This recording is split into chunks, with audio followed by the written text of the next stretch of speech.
పుష్ప 2 చిత్రానికి రాజకీయ రంగు పులుముకుంది. వైసీపీ హీరో అల్లు అర్జున్ అంటూ అల్లు అర్జున్ని ఇప్పుడు ఆకాశానికి ఎత్తుతుంది వైసీపీ. ఈ నేపథ్యంలోనే ఈ అంశం మీద మనం విశ్లేషణ చేసుకునేటువంటి ప్రయత్నం చేద్దాం. ప్రస్తుతం మనతో పట్టినారు ప్రముఖ రాజకీయ విశ్లేషకులు, ప్రముఖ సీనియర్ జర్నలిస్ట్ సిఎస్ రావు గారు. సార్తో మాట్లాడు. సార్ నమస్తే. సార్ నమస్తే. ప్రపంచవ్యాప్తంగా రేపు పుష్ప 2 విడుదలకు సిద్ధమైనటువంటి నేపథ్యంలో పుష్ప 2 చిత్రం ఇప్పుడు రాజకీయ రంగు పులుముకుంది. ఇప్పుడు అల్లు అర్జున్ వైసీపీకి చెందిన హీరో అంటూ జగన్మోహన్ రెడ్డి టీం అల్లు అర్జున్ని ఆకాశానికి ఎత్తుతూ ఉంది. ఏంటి సార్ అసలు పుష్ప 2 చిత్రంలో అసలు పుష్ప 2 చిత్రానికి ఎటువంటి అనుభవం ఎదురుగారబోతుంది రేపు? అంటే ఇక్కడ రాజకీయ కోణం నుంచి ఆ సినిమాని ఎందుకు చూస్తున్నారు అని అంటే 2024 ఎన్నికల సందర్భంగా ఒక సంఘటన జరిగింది. అది కోర్టు దాకా కూడా వెళ్ళింది. ఎన్నికల కమిషన్కి కంప్లైంట్ చేశారు అప్పుడు అల్లు అర్జున్ మీద. ఎన్నికల కోడ్ ఉన్న సమయంలో అసలు ఎన్నికల ప్రచారానికి సంబంధించిన సమయం అయిపోయిన తర్వాత ఈయన నంద్యాలలో పోటీ చేశారు. ఈయన ఫ్రెండ్ ఎవరు, శిల్పారావి, ఆయన ఏదో ఈయన ఫ్రెండ్ అంట. అందుకే ఆయన అక్కడికి వెళ్ళి నంద్యాలలో వైఎస్ఆర్ కాంగ్రెస్ పార్టీ తరఫు నుంచి ప్రచారం చేశారు అల్లు అర్జున్. ఆ సందర్భంగా టైం అయిపోయిన తర్వాత కూడా ఆయన ప్రచారం చేశాడని చెప్పి ఎన్నికల కోడ్ ఉందని చెప్పేసి ఆ ఎన్నికల కమిషన్ సీరియస్ అయింది. ఆ కేసు కూడా ఇతని మీద ఉంది. హైకోర్టు ఈ మధ్యనే క్లియర్ చేసినట్టుంది. సో రాజకీయ రంగు పులుముకోవడానికి కారణం అది బేసికల్గా. ఆ రోజున కూటమి వర్సెస్ వైఎస్ఆర్ కాంగ్రెస్ పార్టీ, అంటే కూటమిలో తెలుగుదేశం పార్టీ, వైఎస్ఆర్ కాంగ్రెస్ జనసేన, తెలుగుదేశం పార్టీ ఉన్నాయి, బీజేపీ ఈ కూటమిలో ఉన్నాయి. ఈ మూడు పార్టీలు కూటమిలో ఉన్నప్పుడు జనసేన పార్టీ వైఎస్ఆర్ కాంగ్రెస్ పార్టీకి వ్యతిరేకంగా ఉన్నప్పుడు అల్లు అర్జున్ ఎలా వెళ్తాడు అక్కడికి ప్రచారానికి? అంటే వైఎస్ఆర్ కాంగ్రెస్ పార్టీ అభ్యర్థిని గెలిపించమని చెప్పి ప్రచారం చేస్తున్నారు అని అంటే పవన్ కళ్యాణ్ గారికి వ్యతిరేకంగా ఇతను రాజకీయ అడుగులు వేస్తున్నారు అనేది ఆ రోజున వచ్చినటువంటి టాక్. అలాంటి అంశాలే ఒక్కోటి చాలా గుర్తు చేసుకుంటూ అటు అల్లు ఇటు మెగా కాంపౌండ్ మధ్య వారు జరుగుతుంది అనేది చాలా రోజుల నుంచి అది వినిపిస్తూ ఉంది. సరే, వాళ్ళ మధ్య ఏమీ లేదని చెప్పేసి వాళ్ళు చెప్తున్నారు.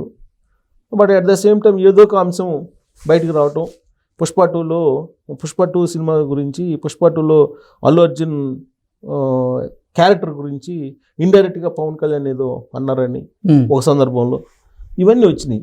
దానికి మళ్ళీ కౌంటరు అల్లు అర్జున్ ఇచ్చాడని, ఇలా రకరకాలు ఒకదాని తర్వాత ఒకదానితో చాలా వచ్చినాయి. అంటే అర్థం చేసుకునే వాళ్ళని బట్టి ఉంటుంది ఇదంతా కూడా.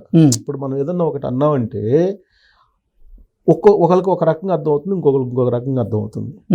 ఇప్పుడు మనం ఏమన్నాం, మెగా అల్లు మధ్య ఒక వార్ జరుగుతుంది, ఒక ప్రచన్న యుద్ధం జరుగుతుంది అని అంటాం. నీకు తెలుసురా అని అంటారు. నీకు తెలుసురా ఎందుకు అంటారు. జనసేన పార్టీకి చెందిన కొంతమంది నేతలు, నాయకులు కూడా పుష్ప 2ని అడ్డుకుంటామంటూ కూడా కొన్ని వ్యాఖ్యలు చేయడం జరిగింది. పవన్ కళ్యాణ్ గారు దేశం కోసం ప్రాణాలను సైతం లెక్క చేయకుండా రాజకీయాల్లోకి వస్తే, రాజకీయంగా పవన్ కళ్యాణ్ గారికి సపోర్ట్ చేయకుండా మొన్న జరిగినటువంటి ఎన్నికల్లో ప్రత్యర్థులకి అల్లు అర్జున్ సహాయం చేశారు కాబట్టే మేము పుష్ప 2ని అడ్డుకుంటామంటూ కూడా జనసేన నేత అయినటువంటి చలమలశెట్టి రమేష్ గారు కొన్ని వ్యాఖ్యలు చేశారు బాహాటంగా. అంటే నిజంగా ఇటు మెగా కుటుంబానికి, ఇటు అల్లు కుటుంబానికి మధ్య మనస్పర్ధలు లేవు అని మనం భావించవచ్చా?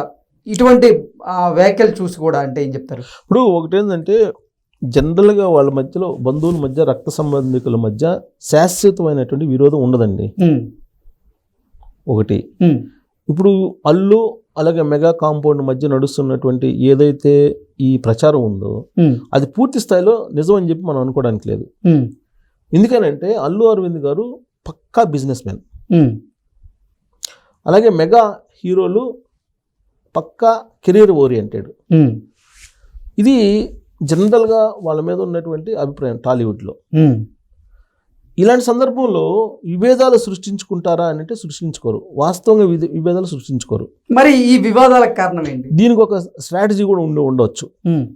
ఎందుకంటే ఇప్పుడు ఉన్నటువంటి సినిమా ఫీల్డ్లో హెవీ కాంపిటీషన్ ఉంది. ఇంతకు ముందులాగా కాకుండా ఇప్పుడు హెవీ కాంపిటీషన్ ఉంది. అంతే కష్టపడి హీరోలు బాడీ కంట్రోల్లో ఉంచడం కానీ అన్ని రకాలుగా వాళ్ళు కష్టపడుతున్నారు. ఈ కాంపిటీషన్లో ఈ మార్కెట్ అనేదాన్ని ఇంకొక ప్లేస్కి వెళ్లకుండా థర్డ్ పార్టీకి వెళ్లకుండా బహుశా ఈ స్ట్రాటజీ ఉండొచ్చుగా. అయితే మెగా లేదా అల్లు ఈ రెండింటి మధ్య ఉందనుకో, మూడో పార్టీకి అవకాశం ఉండదుగా. బహుశా ఆ స్ట్రాటజీ తోటి ఇది ఇలాంటి ఫ్లేవరు అప్పుడప్పుడు వినిపిస్తుందా అనేది కూడా ఒకటి ఉంది. అంత స్ట్రాటజీగా కూడా వెళ్తారు అల్లు అరవింద్ గారు అనేది ఆయన మీద ఉన్నటువంటి అభిప్రాయం టాలీవుడ్లో జనరల్గా. అంటే అసలు సార్ తెలుగు చిత్ర పరిశ్రమ నుంచి ఏ హీరో ఈవెంట్ జరిగినా కానీ అంటే మెగా కుటుంబం నుంచి చిరంజీవి గారు గెస్ట్గా వెళ్తూ ఉంటారు కొన్ని వాటికి. అవును. కానీ అదే కుటుంబం నుంచి వచ్చినటువంటి అల్లు అరవింద్ గారు, అల్లు అర్జున్ గారి సినిమాకి ఈయన ముఖ్య అతిథిగా మొన్న రాలేదు. మొన్న జరిగినటువంటి ప్రీ రిలీజ్ ఈవెంట్లో దాన్ని కూడా వార్త చేస్తూ ఉన్నారు. అదే చెప్పేది, ఇప్పుడు వీళ్ళు కనిపించకపోవటం వార్త అంతే కదా, కనిపిస్తే వార్త కాదు, కనిపించకపోవటం వార్త. అలాగే ఆ మధ్యకాలంలో నాగబాబు గారు కూడా చాలా సందర్భాల్లో చెప్పారు, పవన్ కళ్యాణ్ గారికి చిరంజీవి గారికి మధ్య గ్యాప్ ఉందని ఒకనొక మూమెంట్లో ఒక పెద్ద ఎత్తున అభిమానుల మధ్య చాలా వస్తే ఆ రోజున నాగబాబు గారు ఆగ్రహం కూడా వ్యక్తం చేశారు అభిమానుల మీద. మేము పిలుస్తామయ్యా, రాకపోతే మేము ఏం చేయవాలి అనేది. అంటే ఇవన్నీ కూడా ఏంటంటే ఆయా సందర్భాల్లో కుటుంబంలో ఉండేటువంటి చిన్న చిన్న ఇష్యూస్ ఉంటాయి, వాటిని ఏదో విభేదాల కింద వీళ్ళు భావిస్తూ ఉంటారు. ఇప్పుడు చిరంజీవి గారు మొన్న రాలేదు, ఆయనకి ఏ బిజీ షెడ్యూల్ ఉందో రాలేకపోయారు.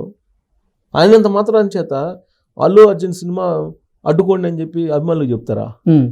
చెప్పరు, చెప్పే అవకాశమే లేదు. సో కాబట్టి ఇదంతా కూడా అయితే కాకపోతే ఏంటంటే దీని రాజకీయం పులుపుకుంది ఇప్పుడు. దానికి కారణం ఏంటంటే అది నంద్యాల ఇతను ప్రచారానికి వెళ్ళటం. వాస్తవంగా ప్రజారాజ్యం పార్టీ పెట్టినప్పుడు మెగా హీరోలందరూ ప్రచారం చేశారు, ప్రత్యేక ట్రైన్లో కూడా వెళ్ళారు. జనసేన పెట్టినప్పుడు హీరోలు ఎవరు కూడా మెగా కాంపౌండ్లో హీరోలు ఎవరు కూడా సపోర్ట్ చేయడానికి వెళ్ళాలి, ఇంక్లూడింగ్ చిరంజీవి. చిరంజీవి గారు కూడా వెళ్ళలేదు కదా, ఆయన ఎవరిని పిలిచినట్టు కూడా లేదు పవన్ కళ్యాణ్ గారు. పిలవకపోయినా కానీ వీళ్ళు వెళ్ళి అక్కడ ప్రచారం ఇప్పుడు వాళ్ళ ఫ్రెండ్ అని చెప్పేసి నంద్యాల వెళ్ళారండి, మరి వాళ్ళ మావయ్య అని చెప్పి అక్కడికి వెళ్ళొచ్చుగా, పోటీ చేసిన దగ్గరికి పిఠాపురం వెళ్ళొచ్చుగా, వెళ్ళలేదుగా. పిలవకపోయినా వెళ్ళాలి కదా మావయ్య కాబట్టి. అంటే ఇక్కడ రెండు వర్షన్లు, ఒకటి మా మావయ్యకి అవసరం లేదు, మా మావయ్య ఎలా గెలుస్తాడు అని వెళ్ళకపోవచ్చు. రెండు, ఆయన ఏదో ఆయన పార్టీ పెట్టుకుంటున్నాడు, మనకెందుకు ఆ పార్టీతోటి, ఆల్రెడీ వైఎస్ఆర్ కాంగ్రెస్ పార్టీతో ఇబ్బంది పడుతున్నాం, గవర్నమెంట్లో వాళ్ళు ఉన్నారు, రేపు మన సినిమాకి ఎఫెక్ట్ వస్తుంది అని కూడా భయపడి ఉండొచ్చు. ఓకే. సో కారణం ఏదైనా కానీ ఎవరి కారణాలు వాళ్ళకు ఉంటాయి. అయినంత మాత్రం చేత వాళ్ళ మధ్య విభేదాలు ఉన్నాయనో, వాళ్ళు రెండు కుటుంబాలు దూరం అయ్యాయనో అని చెప్పి అనుకోవడానికి లేదు. కాబట్టి ఇక్కడ పొలిటికల్గా కూడా మనం ఒకటి అనుకోవాలి. ఇప్పుడు అల్లు అర్జున్కి సంబంధించి, అల్లు అర్జున్ పుష్ప 2కి సంబంధించి వ్యతిరేకంగా ఇప్పుడు కొంతమంది మెగా హీరోలకు సంబంధించిన అభిమానులు రెడీ అవుతున్నారు కదా.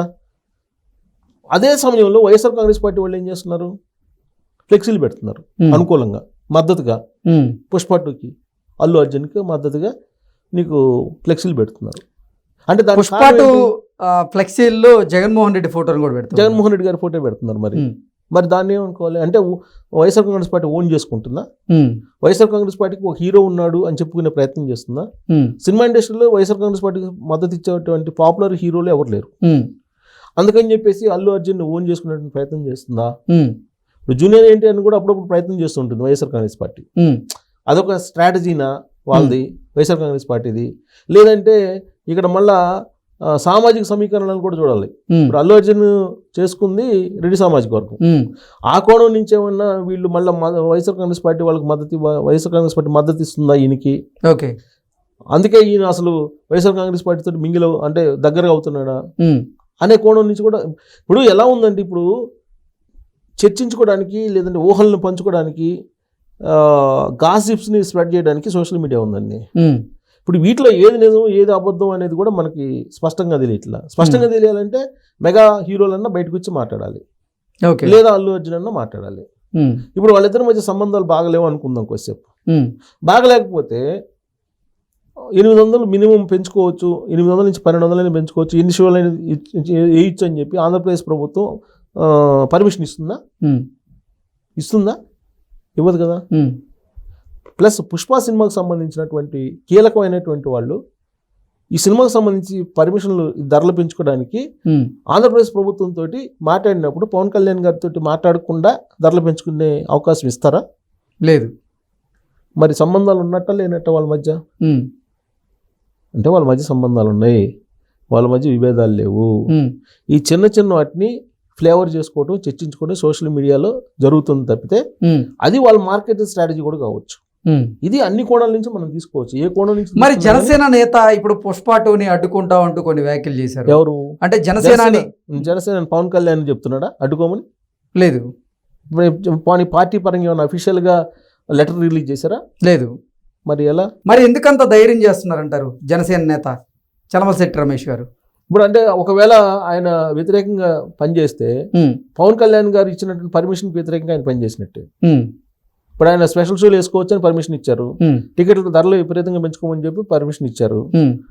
మరి ఆయన ఇచ్చినటువంటి పర్మిషన్ అల్లు అర్జున్ సినిమాకి అనుకూలంగా ఉన్నప్పుడు పవన్ కళ్యాణ్ గారి ఆలోచనకి వ్యతిరేకంగా వీళ్ళు వెళ్తున్నారా అభిమానులు? ఎవరో ఇందాక నువ్వు ఏదో పేరు చెప్పావు, అతను పవన్ కళ్యాణ్ గారి ఆలోచనకి భిన్నంగా వెళ్తున్నారా అనేటువంటి ఒక చర్చ కూడా వస్తుందిగా. లేదు, జనరల్గా ఏంటంటే ఆర్జీవి గారు లాంటి వాళ్ళు, ఆర్జీవి కూడా సినిమా తీస్తాడు, దాన్ని వివాదంలోకి తీసుకెళ్ళిపోతాడు. అదొక రకమైన పబ్లిసిటీ, హైప్. ఈ హైప్ క్రియేట్ చేసుకోవడానికి ఇలాంటివన్నీ చేస్తారా? ఇప్పుడు దేన్ని మనం ఏ కోణం నుంచి చూసినా ఆ కోణం కనపడుతుంది దీంట్లో. ఓకే, ఒకటి మాత్రం చెప్పొచ్చు, నేను నా అబ్జర్వేషన్ ప్రకారం వాళ్ళ మధ్యలో విభేదాలు లేవు. ఓకే, ఇప్పుడు ఆహా ఉంది కదా ప్లాట్ఫామ్, బాలకృష్ణని పెట్టారు. ఎందుకు పెట్టారు? కేవలం బిజినెస్. అల్లు అరవింద్ బాలకృష్ణని ఆ ప్లాట్ఫామ్ పెడితే దానికి వచ్చేటువంటి హైప్ లేదంటే రిప్యుటేషన్ ఎంత అనేది ఆయనకి తెలుసు బిజినెస్ మ్యాన్గా. ఓకే, అదే బాలకృష్ణ కాకుండా ఎవరిని పెట్టినా కానీ మెగా కాంపౌండ్ లేదా అల్లు కాంపౌండ్ తప్ప దానికి అట్రాక్ట్ అవుతారా? ఎవరు? ఇప్పుడేమైంది, ఈ 2 కాంపౌండ్లతో పాటు నందమూరి కాంపౌండ్ కూడా యాడ్ అయిందన్న. వీటితో పాటుగా కుల సమీకరణాలు కూడా. అది business strategy. Okay, business strategy లేకపోతే బాలకృష్ణ హోస్ట్కి పెట్టుకొని ఎందుకు చేస్తారు? చేయరు. సో ఇవన్నీ కూడా మన బిజినెస్ యాంగిల్లో ఆలోచించాలి. వాళ్ళకి కావాల్సిన బిజినెస్ అండి, అంతే తప్ప బిజినెస్ కాకుండా వేరే యాంగిల్లో ఆలోచించరు. ఒకటి, అసలు అల్లు మెగా ఫ్యామిలీల మధ్య విభేదాలు అనేది ఉండే అవకాశమే లేదు. ఓకే, కానీ అది అర్థం చేసుకునే వాళ్ళు కొంత తప్పుగా అర్థం చేసుకోవచ్చు. కానీ కాకపోతే ఈ సినిమాకు అది రాజకీయ రంగు పులుముకుంది. ఓకే, ఈ పరిణామం రాబోయేటువంటి రోజుల్లో ఇతని మార్కెట్ మీద ప్రభావం ఎంతో కొంత ఉంటుంది, అల్లు అర్జున్ మార్కెట్ మీద. ఓకే, అది మాత్రం మనం కోట్ చేయొచ్చు. Okay sir, thank you so much.